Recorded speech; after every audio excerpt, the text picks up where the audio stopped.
Hello friends, welcome to my YouTube channel. সবাইকে good morning. তোমরা সবাই কেমন আছো? আশা করি সবাই ভালো আছো। তো আমিও ভালো আছি তোমাদের আশীর্বাদে। তো আজকে চলে এসেছি নতুন একটা ব্লগ ভিডিওতে। তো আজকে থাম্বনেল দেখে বুঝতে পারছো কী টপিক নিয়ে ভিডিও হতে চলেছে। তো যারা নতুন দেখছো তো সাবস্ক্রাইব করে দাও, আর এবার লাইক কমেন্ট করতে বলো না, ঠিক আছে? তো এবার কথা হচ্ছে যে বারবার ওয়াইটি স্টুডিও দেখলে নাকি চ্যানেলের ক্ষতি হয় এবং রিচ ডিলিট হয়ে যায়। সেটা ঠিক না বেঠিক, তো সেটাই নিয়ে আলোচনা করবো তোমাদের সাথে। তো আপনি যদি বারবার ওয়াইটি স্টুডিও অ্যাপ্লিকেশনটাকে ওপেন করেন তাহলে আপনার চ্যানেলের রিচ কমে যাবে, আবার আপনার চ্যানেলে হয়তো ডিলিট হয়ে যেতে পারে। এই বিষয়ে বহু ইউটিউবাররা ভিডিও তৈরি করেছেন এবং আপলোডও করেছেন, সেটা বাংলাতে হোক বা হিন্দিতে। এবার বিষয় হচ্ছে এই ব্যাপারে নিয়ে বহু লোক আলোচনা করেছেন।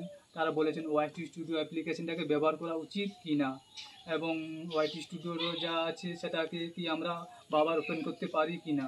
কারণ দেখো, ওয়াইটি স্টুডিও অ্যাপ্লিকেশনটা যে আছে, আমরা ভিডিও আপলোড করার পর বারবার দেখি কত ভিউজ আছে, কত লাইক আছে, কত সাবস্ক্রাইবার বাড়ো, বহু রকমের দেখি, বা কত কমেন্ট আসে সেগুলো আমরা দেখি। এবার ভিডিওগুলো কোথা থেকে লোক মানুষ দেখছে সব দেখি, সব ওয়াইটি স্টুডিও অ্যাপ্লিকেশনে গিয়ে দেখি। আমরা যখন হাতে মোবাইল নেই, হঠাৎ ঘুম ভেঙে গেলো, তখন মাঝরাতে ভিডিও দেখি কত ভিউজ আসে বা কত ভিউ বাড়লো। তখন দেখা গেলো মাঝরাতে ঘুম ভেঙে গেলো, মোবাইলটা নিয়ে আমরা ওয়াইটি স্টুডিও ভিডিও দেখি, কত ভিউ বাড়ে বা কত লাইক আসে, সাবস্ক্রাইবার আসে, সব হঠাৎ। কেউ যদি বলো ওয়াইটি স্টুডিও দেখলে ক্ষতি হয়ে যায়, তখন মনে একটা ভয় চলে আসে।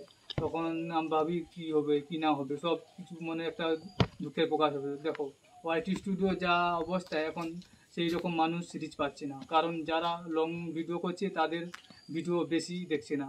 কেন দেখছে না? অ্যালগোরিদম যে আছে শর্ট কন্টেন্টের বেশি পরিমাণে প্রমোট করছে, কারণ লং কন্টেন্ট দেখতে গেলে ধৈর্যের দরকার হবে। আর মানুষের যে অ্যাটেনশন দিন দিন কমে যাচ্ছে। শর্ট ভিডিও তো সব কিছু শিখে যাচ্ছে।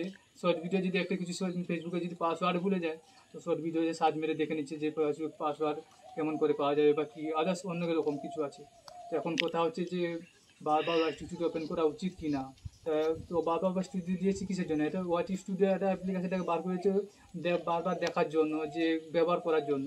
তো তোমরা একবার কেন 10 বার, 1000 বার, 100 বার দেখতে পারো, কোনো ক্ষতি নেই, ঠিক আছে? তো তোমরা অবশ্যই দেখতে পারো, কোনো ক্ষতি হতে পারে না এবং চ্যানেল ডিলিট হতে পারে না। তো এই বিষয় নিয়ে এই ভিডিওটা বানানো এবং তোমাদের সাথে শেয়ার করলাম। তো কেমন লাগলো অবশ্যই ভিডিওটা বলো এবং লাইক কমেন্ট করতে বলো না। আর যারা নতুন ভিডিওটা দেখছো সাবস্ক্রাইব করতে বলে দাও, ঠিক আছে?